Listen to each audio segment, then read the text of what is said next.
Court rules Nigerians can record police during stop and search. President Tinubu orders appointees seeking office to resign by March 31. And on the foreign scene, Israeli strikes hit Beirut, kill over 20 across Lebanon.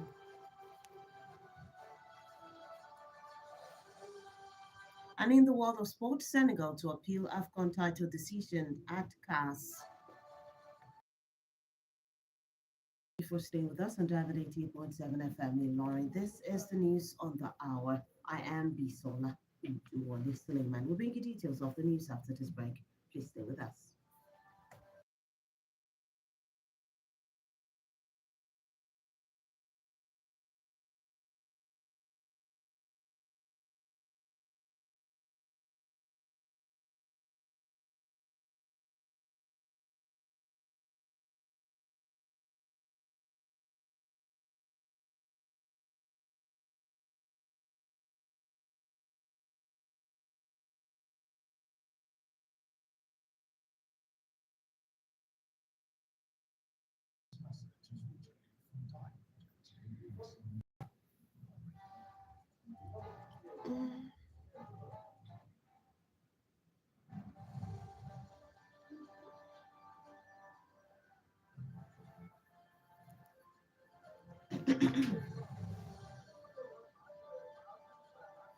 Welcome back from that short break. Please note that you can listen to us via our website www.diamondfm.net or watch us live on Facebook at Diamond 87FM and YouTube Diamond FM.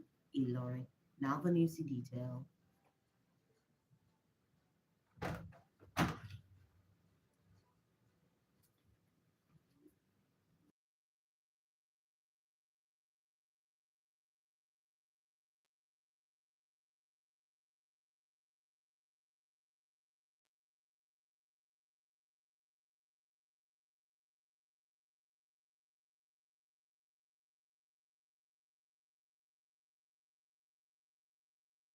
High Court in Delta State has ruled that Nigerians have the right to record police officers carrying out stop and search operations in public places.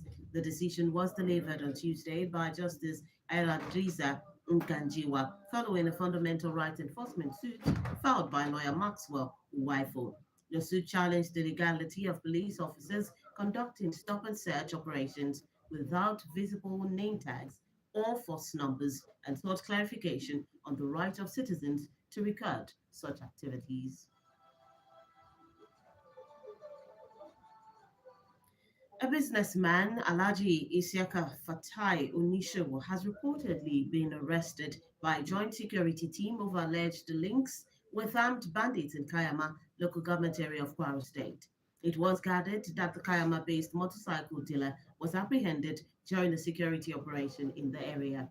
Onishawu was arrested alongside three other suspected bandits at about 3 p.m. on Monday by a joint patrol team comprising the Nigerian Army, Nigeria Security and Civil Defense Corps, Nigeria Police Force, and the Department of State Services. Security sources said the suspect was tracked after intelligence linked him to individuals involved in terrorist activities. Alaji Isiaka Fatai Onishawu was tracked and connected with terrorists. Still in the news, human rights activist and former presidential candidate Omoyele Sowore has dismissed the ongoing visit of President Bola Ahmed Tinubu to the United Kingdom, describing it as a diplomatic excursion with no tangible benefit for Nigeria. Sowore made the remarks during an appearance on national television monitored by Diamond FM today. According to him, the trip, which marks their first official visit by a Nigerian leader to the UK in nearly 4 decades, is being exaggerated by the government. He also insinuated that the president's health could be one of the reasons behind the trip.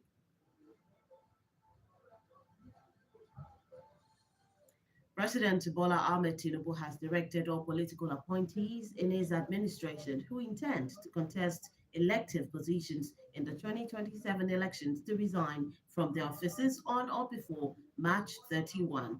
The directive was announced in a statement by Dewan Goshit, Head of Information and Public Relations at the Office of the Secretary to the Government of the Federation. According to the statement, the decision is in line with Section 81, subsection 1 of the Electoral Act 2026 and the timetable released by the Independent National Electoral Commission (INEC) for party primaries ahead of the 2027 polls. The directive affects ministers of state, special advisors, senior special assistants, personal assistants, and heads of federal government agencies, commissions, and parastatals.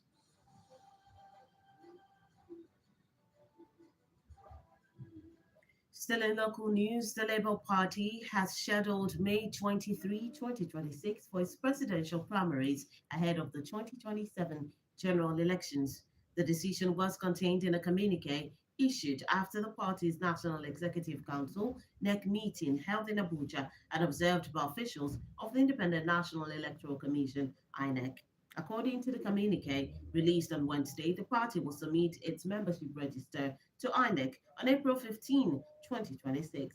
It added that primaries for governorship, Senate, House of Representatives, and State House of Assembly positions will take place on May 15, 2026, in preparation for the 2027 elections.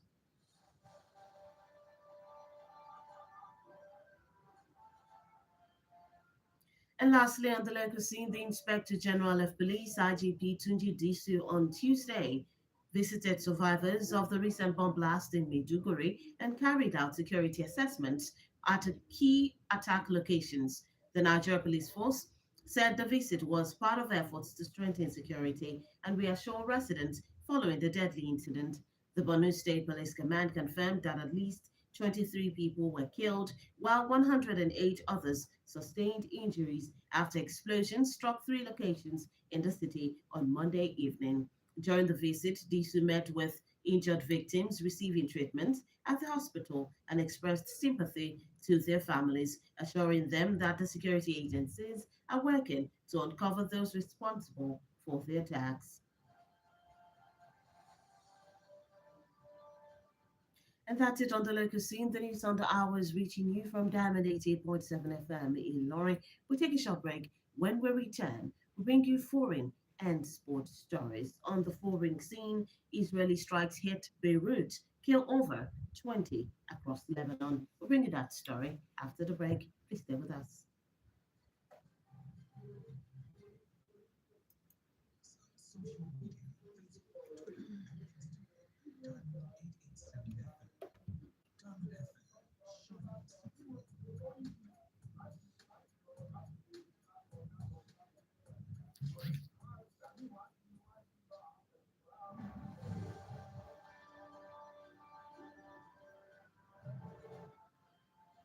Welcome back from that break. You're still listening to the News Thunder Hour reaching you from Diamond 88.7 FM in Lorry. Before that break, we brought you local stories.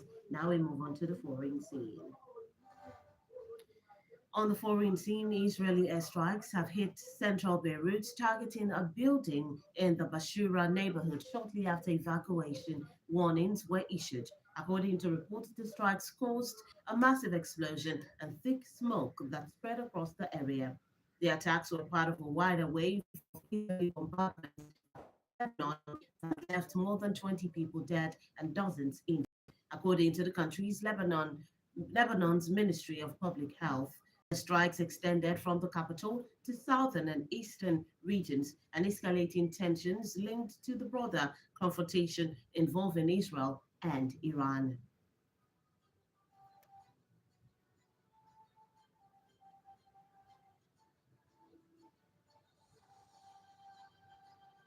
And that's it on the foreign scene. Moving on to the world of sports, the Senegalese Football Federation, FSF, has rejected a ruling by the Confederation of African Football, CAF, appeals board that stripped Senegal of the 2025 Africa Cup of Nations title and declared Morocco champions. The federation said it had begun the process of challenging the decision as the Court of Arbitration for Sport, CAS, in Lausanne.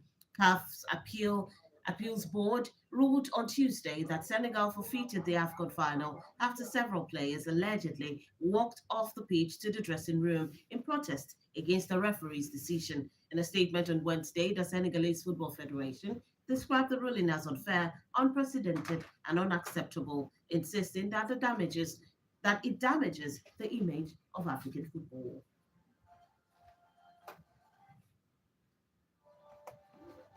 And refresh, do you know?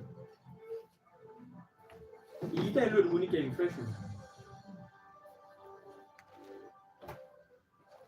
And that's it in the world of sports. With that, we've come to the end of the news on the hour for today. But before we go, here is a recap of the major highlight as brought to you. Kwara businessman arrested over alleged bandit links. Shore dismisses Tinubu's UK trip as diplomatic excursion. President Tinubu orders appointees seeking office to resign by March 31. Court rules Nigerians can record police during stop and search. On the foreign scene, Israeli strikes hit Beirut, kill over 20 across Lebanon. And in the world of sports, Senegal to appeal AFCON title decision at CAS. And those are the major headlines that's brought to you this afternoon. Before we wrap up the news, we take a look at our Today in History segment. Did you know that on this day in the year 1962, the Evian Accords were signed between France and the National Liberation Front, effectively ending the Algerian War and paving the way for Algeria's independence later that year? Now you know. For news coverage or information about happenings around you, kindly contact the Diamond Information number on 091 60627 526 091 60627 526. Join us at 3 p.m. for the news flash and at 5 p.m. for the news across the world for a comprehensive bulletin. Don't forget to log on to our website www.diamondfm.net to keep up to date with us from any part of the world. Download the app on Google Play Store and iOS Apple Store, Diamond FM. The news on the hour was put together by Adeyemi Adewale. I am Bisola Oduwole Suleiman. Thank you for listening to your Shani Supreme Station. Please stay tuned for the news in Yoruba coming up shortly. Good afternoon and happy midweek to you.